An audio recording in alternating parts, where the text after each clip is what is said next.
रामा के दुई रे लालनवा जंगल बीच जने माई हो। रामा के दुई रे लालनवा जंगल बीच जने माई हो। सखिया सीता के नयन पुतरिया कुसुम जैसे सुंदरी हो। रामा सीता के नयन पुतरिया कुसुम जैसे सुंदरी हो। सीता की नारामी जिगरिया फूल जैसे सुंदरी हो। सीता की नारामी जिगरिया फूल जैसे सुंदरी हो। ललना हिरनी के जैसे नया नवा जंगल बीच शीश काई हो। रामा हिरनी के जैसे नया नवा जंगल बीच शीश काई हो। लव कुश के मोहानी सुरतिया सीता निहाराई हो। लव कुश के मोहानी सुरतिया सीता निहाराई हो।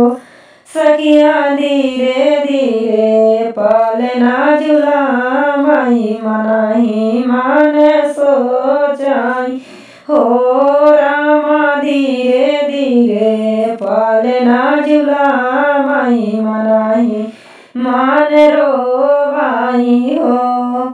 आजू जो होते आवादे पूरे महाले जागे मागे हो। आजू जो होते आवादे पूरे महाले जागे मागे हो। ललना ससुर जो होते राजा दशरथ मोतिया लुटाउते नी हो। रामा ससुर जो होते राजा दशरथ मोतिया लुटाउते नी हो। सासु जो होती कौशल्या रानिया ने धन लुटाउती नी हो। सासु जो होती कौशल्या रानिया ने धन लुटाउती नी हो। राम फूल के बाजती हरिया निरीख सुख पाईते हो। राम फूल के बाजती हरिया निरीख सुख पाईते हो।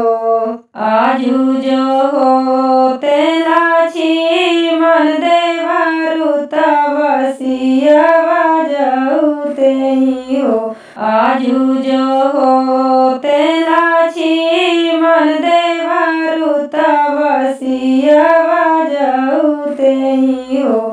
सखिया घरे घरे घटते बयानवा परम सुख पाईते हो। सखिया घरे घरे बजाते बयानवा परम सुख पाईते हो। घर घर से आऊ तीन गोतिनिया तो पालना झुलाउती हो। घर घर से आऊ तीन गोतिनिया तो पालना झुलाउती हो। सखिया द्वारे पे बाजाते बधाई आंगनवा उठे सोहारी हो। सखिया द्वारे पे बजते बधाई आंगनवा उठी सोहारी हो। ऋषि वाल्मीकि जी के आश्रम लावे कुश हमारे खेलाई हो। ऋषि वाल्मीकि जी के आश्रम लावे कुश हमारे खेलाई हो। रामा धीरे धीरे विद्या पढ़ा मैं और वेद सिखा माई हो। रामा धीरे धीरे विद्या पढ़ा मैं और वे